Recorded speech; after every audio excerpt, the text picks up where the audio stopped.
अनिकेत जब मन्नत लेकर वापस जा रहा था तो उसे रास्ते में पानी पूरी वाला दिखा। मन्नत और अनिकेत दोनों को ही पानी पूरी बहुत पसंद है। उसने अपनी बाइक साइड में लगा दिया और मन्नत के साथ पानीपुरी खाने चला गया। दोनों मजे से पानीपुरी खा रहे थे कि तभी मन्नत को अचानक से गले में मिर्ची लग गई और वो खांसने लगी। उसकी आंखों से पानी आने लगे। तभी पानीपुरी वाले भैया जी ने उसे पानी पीने को दिया और कहा, बिटिया लगता है कोई तुमको बहुत दिल से याद कर रहा है, तभी तो तुम्हारे गलाए में खाना लग गया। एक काम करो, तुम भी अपने दिल में उसका नाम लो, फिर तुम्हारी हिचकी बंद हो जाएगी। इतना सुनते ही मन्नत और अनिकेत एक दूसरे को देखने लगते हैं। अनिकेत उसे कहता है, एक बार ट्राई करके तो देख, क्या पता काम बन जाए।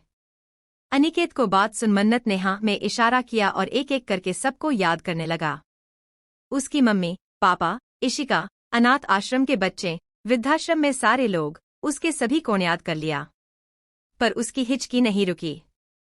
फिर अचानक से उसने अनिकेत की ओर देखकर उंगली से इशारा करते हुए कहा, निक्कू, हिचकी, कहीं, हिचकी, तू तो मुझे, हिचकी, याद, हिचकी, नहीं कर, हिचकी, रहा है ना, हिचकी।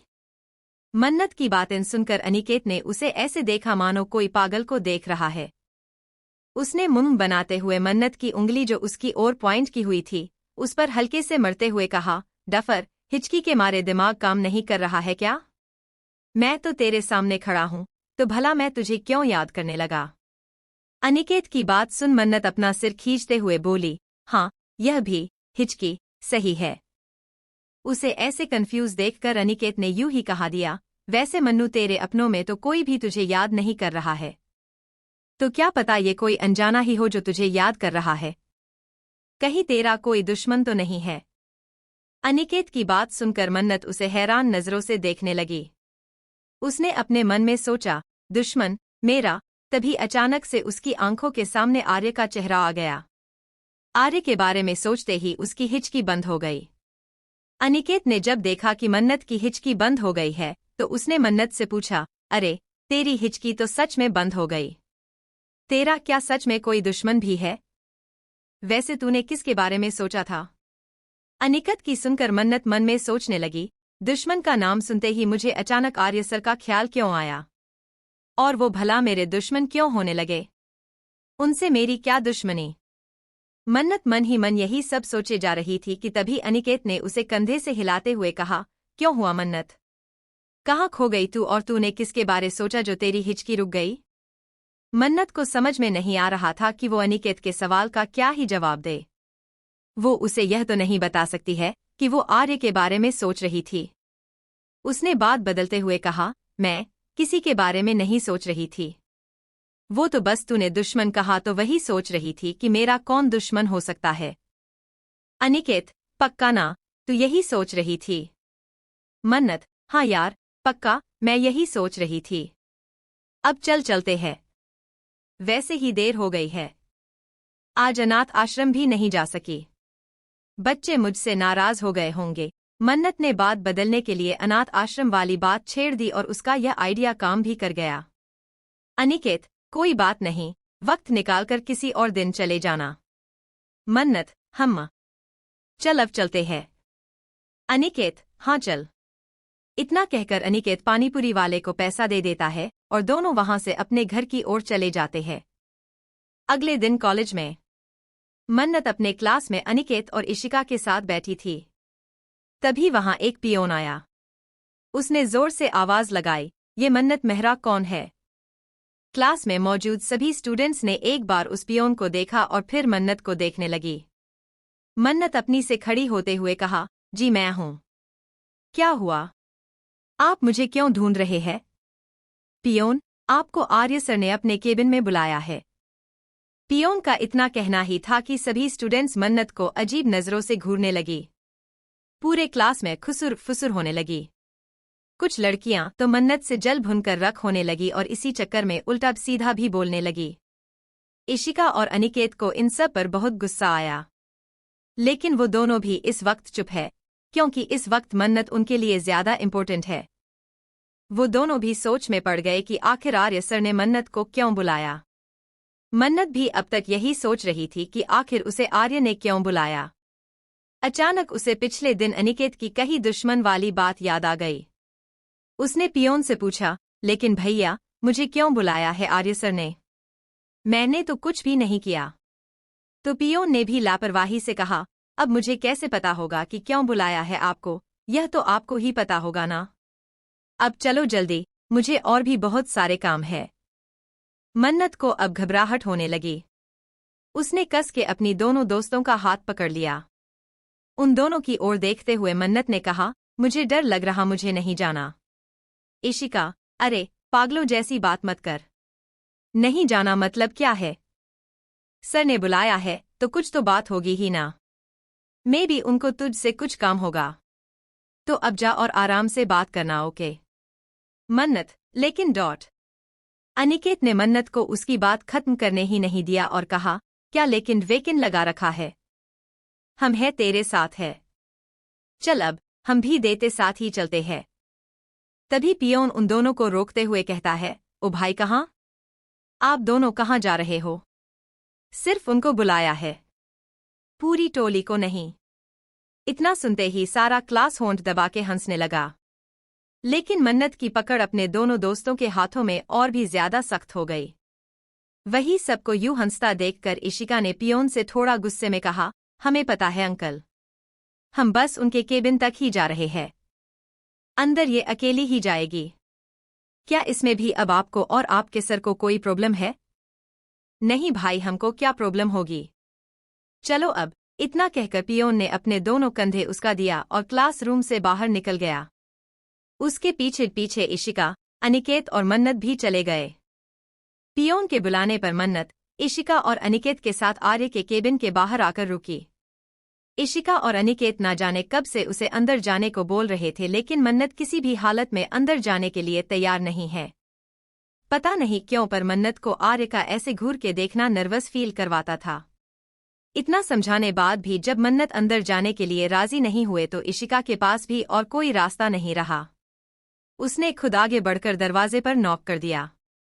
यह देखकर मन्नत की आंखें बड़ी बड़ी हो गई और वो अपनी उन्हीं बड़ी बड़ी आंखों से इशिका को देखने लगी। तभी अंदर से किसी की कड़क और रौबदार आवाज सुनाई दी, कम इन।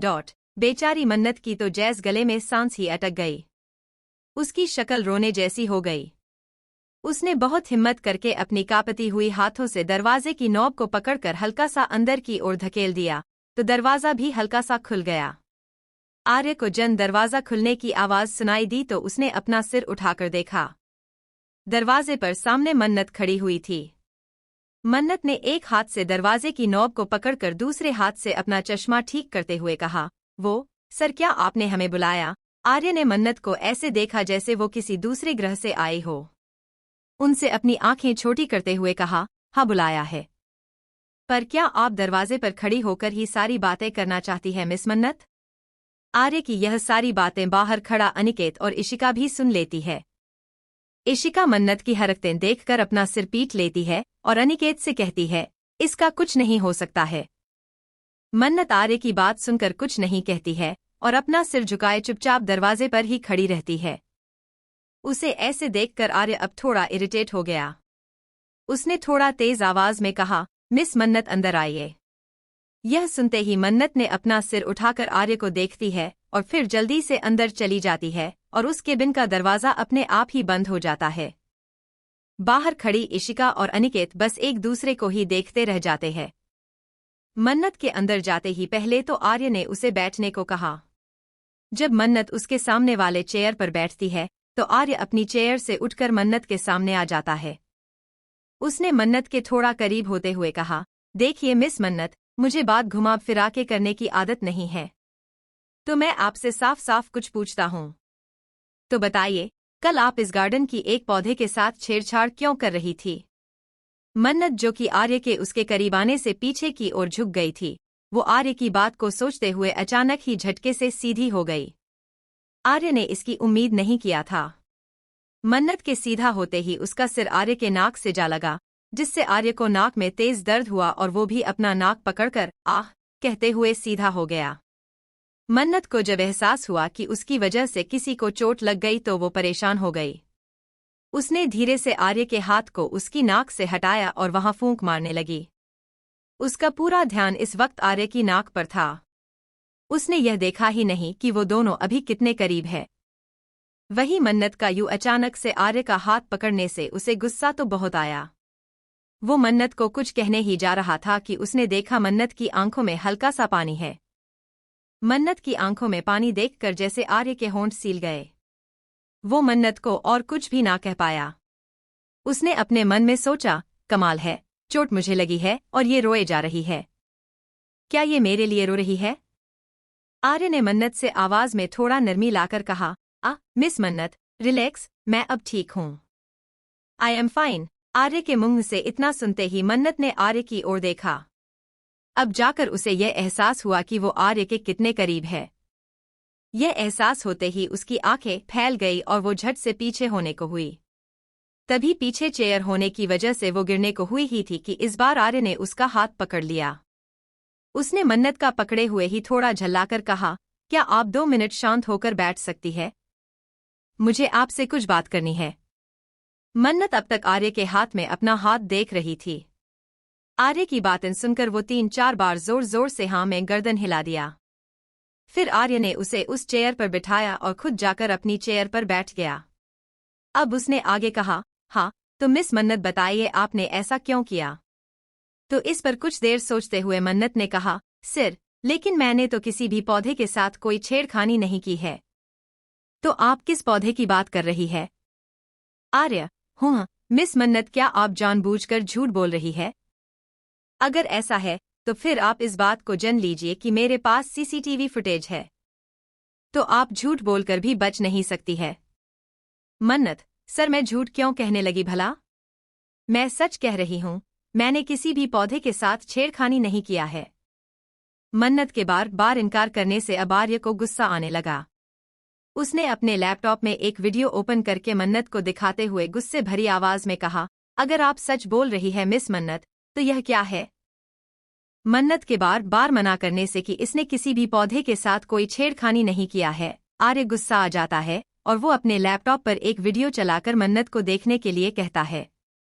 मन्नत ने जब उस वीडियो को देखा तो इस याद आया कि उस दिन जब मन्नत प्रैक्टिकल क्लास कर रही थी, तभी उसने एक पौधा देखा जिसमें कुछ फंगस लग गए थे। वह कैसी फंगस है और इस फंगस की वजह से पौधा कितना खराब हुआ, यह जानने के लिए उसने उस पौधे को हाथ से पकड़ के अच्छे से उसका निरीक्षण किया था। मन्नत को जब याद आया तो उसने वह सब कुछ आर्य को बता दिया और साथ में यह भी बताया कि उसने यह बात कियारा मैम को बताया है। मन्नत की बातें सुनकर आर्य को बिल्कुल भी उस पर भरोसा नहीं हुआ। उसने मन्नत को घूरते हुए कहा, अच्छा, तो तुमने यह बात कियारा मैम को बताई है? तो फिर तो उन्हें मुझे अब तक बता देना चाहिए था, लेकिन उन्होंने तो मुझे कुछ भी नहीं कहा। मन्नत को अब समझ में नहीं आ रहा था कि वो क्या बोले। तभी उसने हिम्मत करके कहा, सर मुझे नहीं पता कि उन्होंने आपको अब तक कुछ क्यों नहीं कहा, लेकिन मैंने सच में उनसे कहा था। मन्नत इस वक्त अपनी सारी नर्वसनेस भूल गई थी। जब भी बात उससे जुड़े लोगों की हो या फिर उसके फेवरेट पेड़ पौधों की, तो वो बिना डर बिना झिझक के किसी भी आगे बोल देती थी। अभी भी सिचुएशन कुछ ऐसा ही था। अब तक जो मन्नत आर्य के सामने इतनी नर्वस थी, जैसे ही बात एक पौधे को लेकर शुरू हुई, वो अपनी सारी झिझक और नर्वसनेस को भूल गई और उस पौधे को लेकर खुल के बात करने लगी। मन्नत ने अपनी बात को आगे जारी रखते हुए कहा, सर मैंने अच्छे से उस पौधे को चेक किया है। उसमें जो फंगस लगा है वह इतनी आसानी से किसी भी मार्केट में अवेलेबल मेडिसिन से नहीं जाएगी। इसके लिए एक खास तरह की औषधि बनानी पड़ेगी। तभी आर्य ने उसे बीच में रोकते हुए कहा, एक मिनट, तुमने अभी अभी कहा कि यह मार्केट में अवेलेबल मेडिसिन से ठीक नहीं होगा और इसके लिए एक खास तरह की मेडिसिन तैयार करना पड़ेगा, राइट? आर्य की बात पर मन्नत ने 3-4 बार जोर जोर से अपना सिर ऊपर नीचे हिलाकर हाँ कहा, तो आर्य ने भी अपनी बात को आगे जारी रखते हुए कहा, आर्य, अच्छा, तो जब इतना कुछ तुमने बता ही दिया है तो यह भी बता दो कि उस खास मेडिसिन को बनाएगा कौन? तुम? मन्नत, ये सर, मैं उस मेडिसिन को बना सकती हूँ। आप मुझे सिर्फ 7 दिन दे दीजिए, मैं उस पौधे को 7 दिन में ठीक कर सकती हूँ। Oh just stop it, stop this nonsense, Arya ने गुस्से में टेबल पर दोनों हाथ मारकर हुए खड़ा होते हुए चिल्लाकर कहा। उसने गुस्से में आगे कहा, तुम्हें क्या लगता है मिस मन्नत, मैं कोई बेवकूफ हूँ जो तुम कुछ भी कहोगी और मैं मान जाऊंगा? यहाँ कोई मजाक चल रहा है क्या? बोलो। आर्य के ऐसे अचानक जोर से बोलने पर मन्नत थोड़ा डर गई। लेकिन बात यहाँ उसके फेवरेट पेड़ पौधे की है। मन्नत ने अपनी डर पर काबू करते हुए खुद से मन में कहा, मन्नत डरने से काम नहीं होगा। तुझे सर से बात करके उन्हें समझना ही होगा, वरना वो पौधा मार जाएगा और तू ऐसा नहीं होने दे सकती है। मन्नत ने आर्य को समझने के इरादे से आगे कहा, सर मेरा यकीन कीजिए, अगर जल्दी ही इस पौधे में सही मेडिसिन नहीं दिया गया तो यह पौधा मर जाएगा। मैंने पहले भी एक पौधे को ठीक किया था जिसमें यही फंगस लग गया था। मैं जानती हूँ इसे कैसे ठीक करना है। आर्य ने अब अपने हाथों को फोल्ड कर लिया और कहा, ओह रियली मिस मन्नत, यह सब कोई आम पौधे नहीं है। आप जानती भी है एक एक पौधे की कीमत क्या है। अच्छा चलिए, आपने कहा कि आप इस पौधे को ठीक कर सकती है और आपने पहले भी ठीक किया है, तो फिर क्या आपके पास इस बात का कोई सबूत है? आर्य बात सुनकर मन्नत उसे कंफ्यूज होकर देखती है और धीरे से कहती है, सबूत? आर्य, हाँ सबूत। अब बिना किसी सबूत के तो मैं आपको इतनी महंगी पौधे के साथ छेड़खानी नहीं करने दे सकता हूँ, है ना? इतना सुनते ही मन्नत थोड़ी सोच में पड़ जाती है। तभी उसे कुछ याद आता है और उसकी चेहरे पर चमक आ जाती है। वो आर्य को देखकर कहती है, एक मिनट सर, मेरे पास सबूत है। इतना कहकर वो अपना फोन निकालती है और उसमें एक साइट ओपन करके आर्य को दिखाती है। आर्य जैसे ही उस साइट को देखता है तो उसे फिर से गुस्सा आ जाता है और इस बार वो पहली बार से भी ज्यादा जोर से चिल्लाता है, व्हाट नॉनसेंस इज दिस? तभी उसके दरवाजे पर एक बार फिर से नॉक हुआ। आर्य ने दी 3 गहरी गहरी सांसें लेकर खुद को शांत किया और कम इन कहा। बाहर खड़ा इंसान ने जब यह सुना तो वो अंदर आ गई। ये कोई और नहीं बल्कि कियारा मैम थी। आर्य ने जैसे ही कियारा को देखा तो उसने व्यंग्यात्मक अंदाज में कहा, आइए कियारा मैम, कहीं आप अपनी इस ब्रिलियंट स्टूडेंट के बारे तो बात करने नहीं आई है ना? आर्य की बातें कियारा को समझ में नहीं आई। उसने देखा कि कमरे में पहले से ही मन्नत मौजूद है। उन्होंने मन्नत को देखते हुए कहा, अरे मन्नत, तुम भी यहीं हो? मन्नत कोई जवाब दे पाती उससे पहले ही आर्य ने कहा, जी हाँ, आपकी ये होनहार स्टूडेंट अपनी खुद की गुणों का बखान करने आई है। अपने कॉलेज के गार्डन की जिस पौधे में फंगस लगा हुआ है ये उसको ठीक कर सकती है। लेकिन जब मैंने इनसे इस बात का सबूत मांगा तो इन्होंने जो सबूत मुझे दिया है उससे और कुछ साबित हो या ना हो, पर यह जरूर साबित हो गया कि ये कितनी बड़ी झूठी और मक्कार है। आर्य की बातें सुनकर मन्नत की आंखों में आंसू आ गए। वो आर्य को अपनी आंसू भरी आंखों से देखने लगी। कियारा को भी आर्य का ऐसे बोलना अच्छा नहीं लगा। वो मन्नत को देखने लगी। मन्नत ने अपनी आंसू पोंछे और कहा, सर, आपको मेरी बातों पर यकीन ना हो तो ना सही, लेकिन आपको मेरे बारे में कुछ भी गलत कहने का कोई हक नहीं है, वो भी तब जब आप मुझे जानते ही नहीं है। इतना कहकर वो अपना फोन लेकर जैसे ही जाने को मुड़ी तभी उसे आर्य की आवाज सुनाई दी, वहीं रुक जाओ। अभी अभी तुमने क्या कहा? कि मुझे तुम्हारे बारे में गलत कहने का कोई हक नहीं है, तो फिर तुम्हें गलत करने का हक किसने दिया? मन्नत, मैंने गलत किया। क्या गलत किया है मैंने? आर्य, ओह रियली, अब तुम्हें यह भी नहीं पता? तो मिस मन्नत, फॉर योर काइंड इन्फॉर्मेशन, जो साइट तुमने मुझे अभी अभी दिखाया वो नेचर स्टॉक है। मन्नत, हाँ, तो उसमें मैं गलत कैसे हो गई? आर्य, मैंने तो तुम्हारे काम का सबूत मांगा था मिस मन्नत, पर तुमने तो मुझे किसी और के काम को दिखा दिया।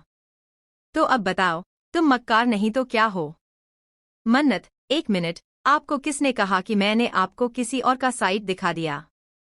वो मेरा ही साइट है। आर्य ने अब हंसते हुए कहा, व्हाट रबिश! नेचर स्टॉक तुम्हारा साइट है? झूठ बोलने की भी हद होती है मन्नत। कभी देखा है खुद को? तुम्हें क्यों लगता है कि मैं तुम पर यकीन करूं? मन्नत ने शांत मगर गंभीर होकर कहा, और आपको क्यों लगता है कि वह साइट मेरी नहीं हो सकती है?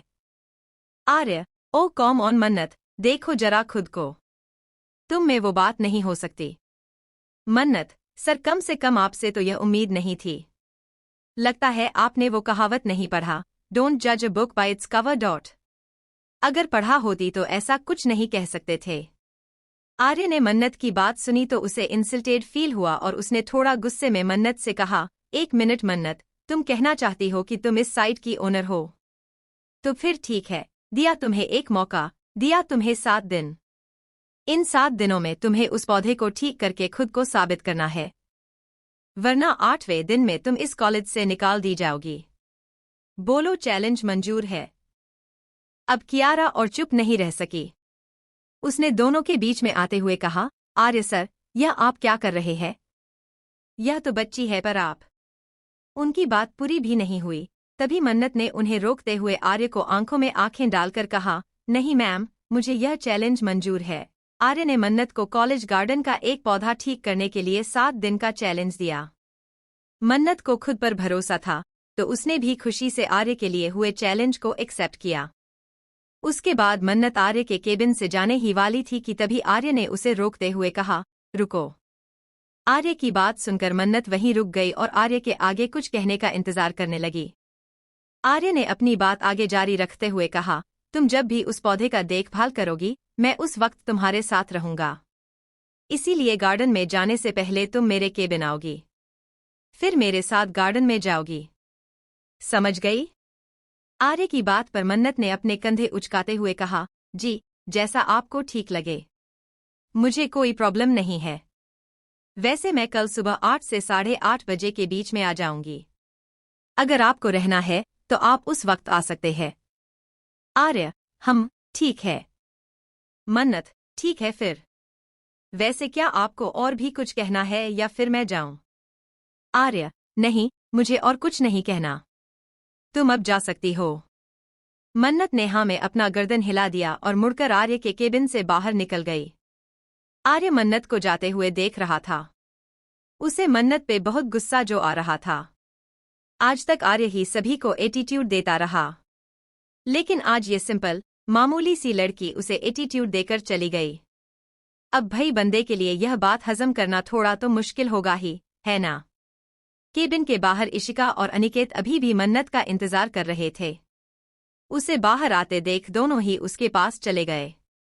इशिका ने जब मन्नत का उतरा हुआ चेहरा देखा तो उसे मन्नत की फिक्र होने लगी। वो दोनों ही जल्दी से मन्नत के पास आ गए। इशिका ने चिंता जताते हुए पूछा, मन, क्या हुआ?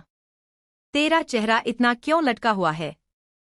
मन्नत, जो कि अब तक खुद को संभाले हुए थी, इशिका के ऐसे पूछने पर वो खुद को रोक नहीं सकी और उसके लगकर रोने लगी।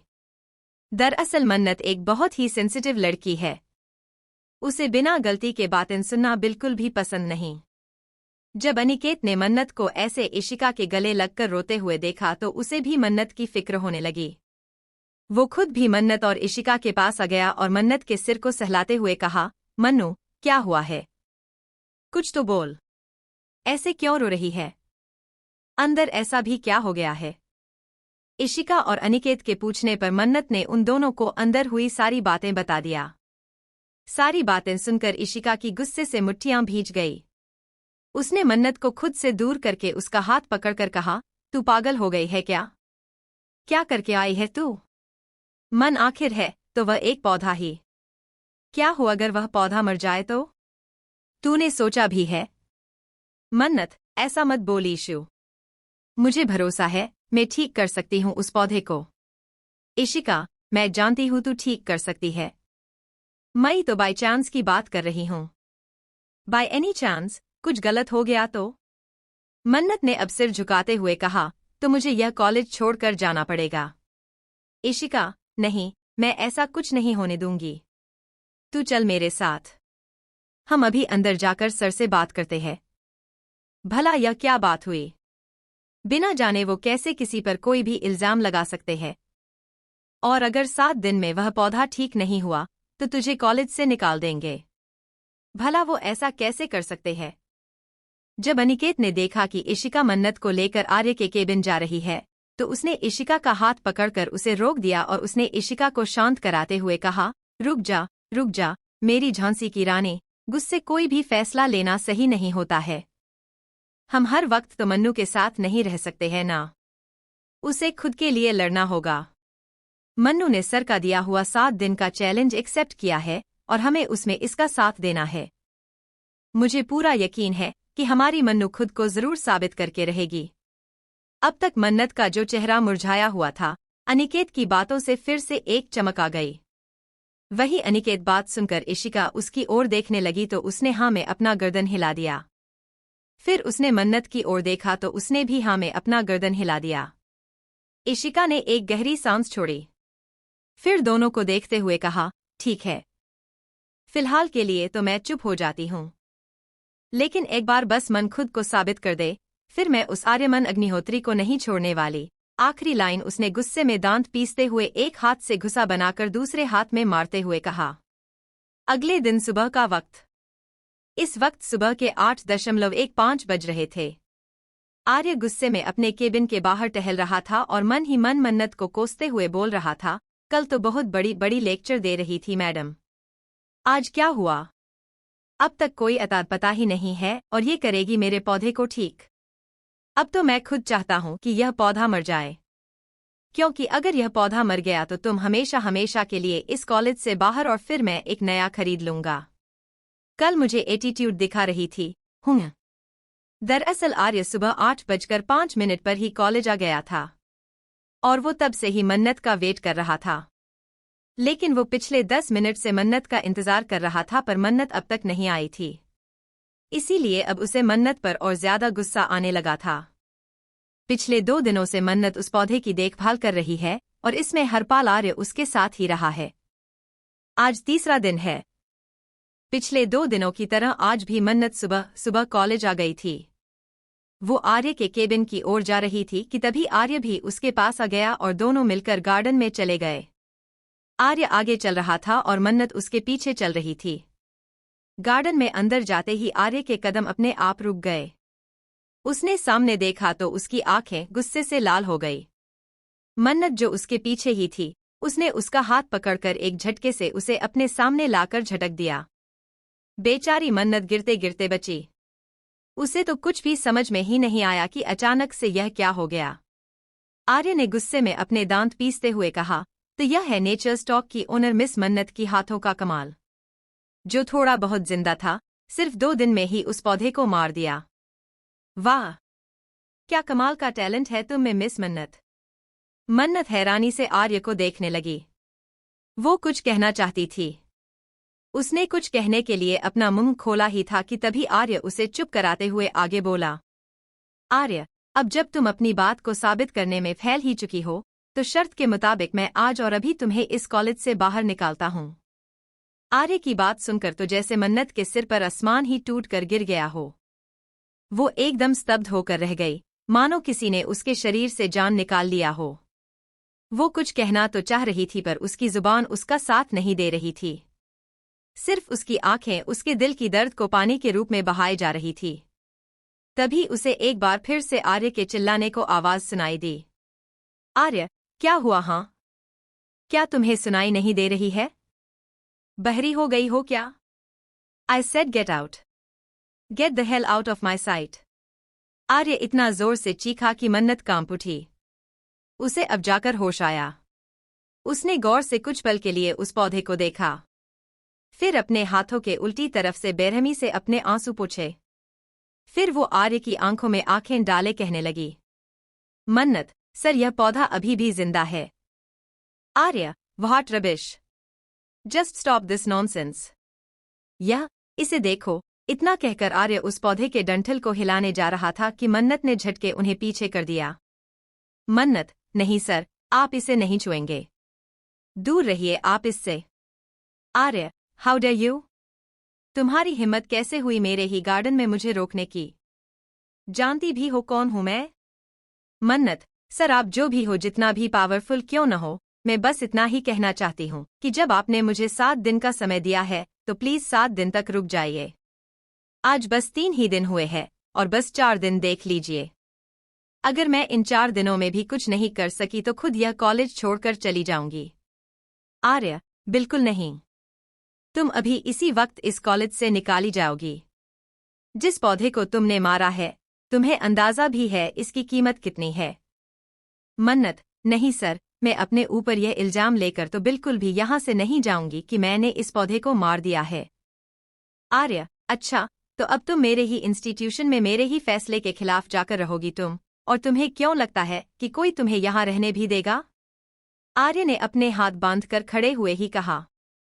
इस वक्त उसके होठों पर एक टेढ़ी मुस्कान थी, मानो वो मन्नत की बेवकूफ़ी पर हंस रहा हो। तो मन्नत भी हैरान होकर उसे एकटक देखने लगी। कुछ पल उसे देखने के बाद मन्नत ने एक गहरी सांस ली और उसने अपने आंसू पोंछते हुए आर्य से कहा, मन्नत सर, मैं नहीं जानती कि मैंने कब आपका क्या बिगाड़ा है, पर इस वक्त आपकी बातों से तो मुझे यही लग रहा है मैं किसी न किसी तरह से आपकी एनिमी लिस्ट में शामिल हो गई हूँ। मैं नहीं जानती कौन सी दुश्मनी आप मुझसे निकाल रहे हो, लेकिन अगर 7 दिन से पहले आपने मुझे यहाँ से निकाला तो मुझे मजबूरन इस बात को मैनेजमेंट तक ले जाना पड़ेगा। मन्नत ने इतना ही कहा था कि आर्य बिल्कुल उसके आमने आ गया और अपने दांत पीसते हुए कहा, क्या कहा तुमने? तुम मुझे मैनेजमेंट की धमकी दे रही हो? तुम जानती भी हो इसका अंजाम क्या हो सकता है। मैं तुम्हारा पूरा कैरियर बर्बाद करके रख दूंगा। तुम्हारा सपना है ना बोटानिस्ट बनने का, वो सपना सपना ही रह जाएगा। आर्य की बात सुनकर मन्नत ने एक व्यंग भरी मुस्कान के साथ कहा, सर, आप लोग अमीर हैं, पैसे की दम पर किसी की भी जिंदगी बर्बाद कर सकते हैं, लेकिन इतना याद रखिएगा सर, पैसों के बल पर चाहे कितना भी ऊपर क्यों ना उठ जाए, पर भगवान से ऊपर कभी नहीं उठ सकते। आज आप मेरी जिंदगी तो बर्बाद कर सकते हैं, मगर इसके बाद वो ऊपर वाला आपको भी कभी चैन से नहीं रहने देगा। आर्य तो पहले से ही अपने हाथ बांधे मन्नत के सामने खड़ा था, लेकिन इस वक्त मन्नत भी यह सारी बातें आर्य की आंखों में आंखें डालकर बोल रही थी। वो बात तो मुंह से कर रही थी, लेकिन उसकी उन मासूम सी आंखों से लगातार आंसू बह रहे थे। आर्य कुछ देर तक तो मन्नत को गुस्से से घूरता रहा, मगर जब उसने उसकी आंखों में आंसू देखा तो पता नहीं उसे क्या हो गया। वो उसकी आंसू नहीं देख पाया। उसके दिल में एक अजीब सी बेचैनी होने लगी, उसका मानो दम घुटने लगा हो। वो ज्यादा देर तक मन्नत की आंखों में नहीं देखा सका और उसने मन्नत से अपनी नजरें फेर लिया। आर्य ने जब मन्नत को 7 दिन से पहले ही कॉलेज से बाहर निकालने की बात कही तो मन्नत ने भी आर्य से मैनेजमेंट के पास जाने की बात कह दिया। इस बात से आर्य को बहुत गुस्सा आ गया। उसने दांत पीसते हुए मन्नत से कहा, ठीक है, मैंने तुम्हें 7 दिन का समय दिया था, जिसमें से 3 दिन तो बीत ही गए, अब सिर्फ 4 ही दिन बचे हैं। तो अब इन 4 दिनों तक तुम इस कॉलेज में ही रहोगी, लेकिन आने वाले इन 4 दिनों में गलती से भी मेरे सामने आने की हिम्मत मत कर देना, वरना मुझसे बुरा कोई नहीं होगा तुम्हारे लिए। और इन 4 दिनों के बाद मैं भी देखता हूँ कि तुम कैसे इस कॉलेज में रहती हो। इतना कहकर उसने जोर से किसी को बुलाया, सूरज, सूरज, सूरज, जी सर। सूरज, एक 24-25 साल का लड़का भागकर आर्य के सामने आ गया। आर्य, सूरज, मेरी बात ध्यान से सुनो।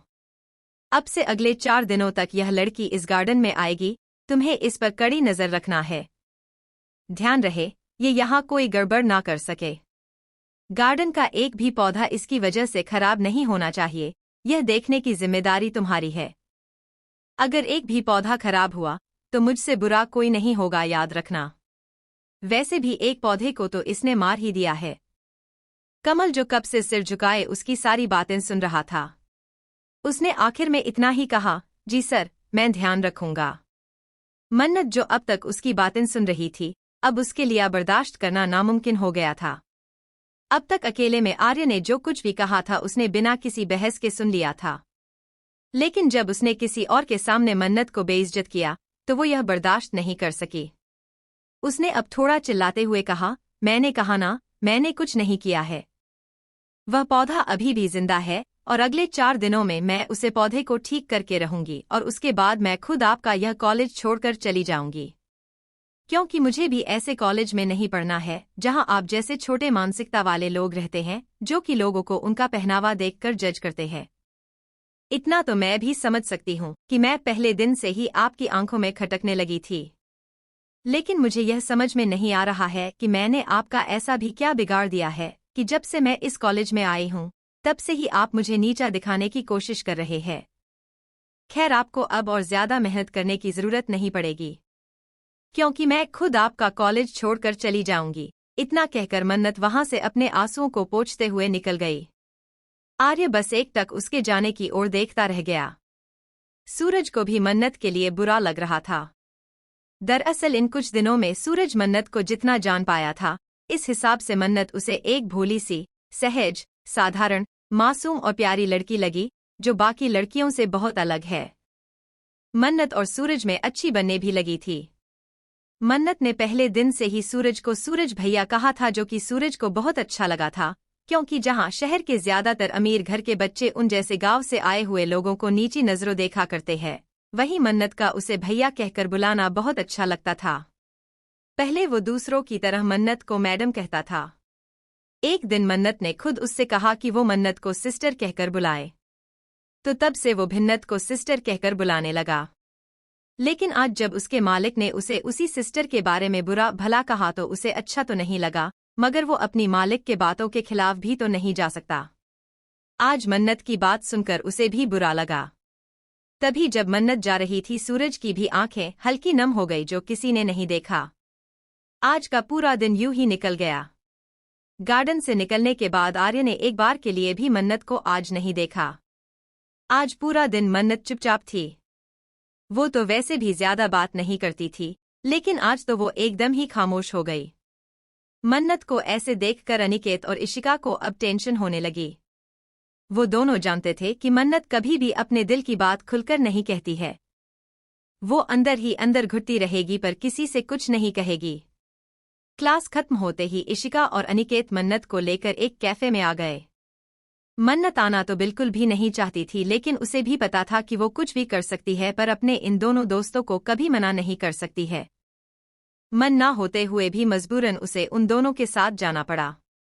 कैफे में इशिका के थोड़ा जोर देने से मन्नत ने रोते हुए उन दोनों आज सुबह हुई सारी बातें बता दिया और साथ में अपना फैसला भी सुना दिया। मन्नत भले ही पूरी दुनिया से अपने दिल का हाल छुपा सकती है, पर अपने इन दोनों दोस्तों के सामने वो तोते की तरह सब कुछ बोल देती थी। आज भी वही हुआ। इधर मन्नत की बात सुनकर जहां इशिका गुस्से से फटने को तैयार थी, वहीं अनिकेत काफी टेंशन में लग रहा था। उसे चिंता हो रही थी मन्नत के लिए, उसका करियर, उसकी आगे की पढ़ाई को लेकर वो टेंशन में था। तभी इशिका ने दोनों का ध्यान अपनी ओर खींचते हुए कहा, मनकर उस आर्य अग्निहोत्री को नहीं छोड़ने वाली, और इस बार तू मुझे नहीं रोकेगी, मैं बता रही हूँ। मन्नत, नहीं ईशु, देख मैंने तो ऑलरेडी फैसला कर ही लिया है कि अब मैं इस कॉलेज में नहीं रहने वाली। लेकिन तुम लोग तो यहीं रहोगे ना, तो खामखा में यहाँ रहकर उनसे लड़ना कोई अक्लमंदी की बात तो नहीं है। और अब जब मैंने कॉलेज छोड़ने का फैसला ले ही लिया है तो यह सब बेकार है। इशिका, लेकिन मन्नत ने इशिका की बात को बीच में ही करते हुए कहा, लेकिन कुछ नहीं ईशु, तुम दोनों को मेरी कसम, तुम दोनों इस बारे में कुछ नहीं कहोगे और ना ही कुछ करोगे। और हाँ, घर में मम्मी पापा से भी मैं खुद ही बात कर लूंगी। उधर आर्य ने आज गुस्से में मन्नत को कॉलेज से निकालने की बात तो कर दिया था, उसने मन्नत को अपना चेहरा भी उसे दिखाने से मना कर दिया था। उसके ज़हन में रह रहकर मन्नत का उसे छोटे मानसिकता वाले इंसान कहना आ रहा था। इसीलिए मन्नत पर बहुत गुस्सा भी आ रहा था। लेकिन पता नहीं क्यों उसे आज कुछ अजीब सा लग रहा था। उसे एक अजीब सी बेचैनी हो रही थी। उसे नहीं पता क्यों, पर उसके आंखों के सामने बार बार मन्नत का वो आंसुओं से भीगा हुआ चेहरा आ रहा था। Guys, like this story and subscribe the channel. Thank you listening the story.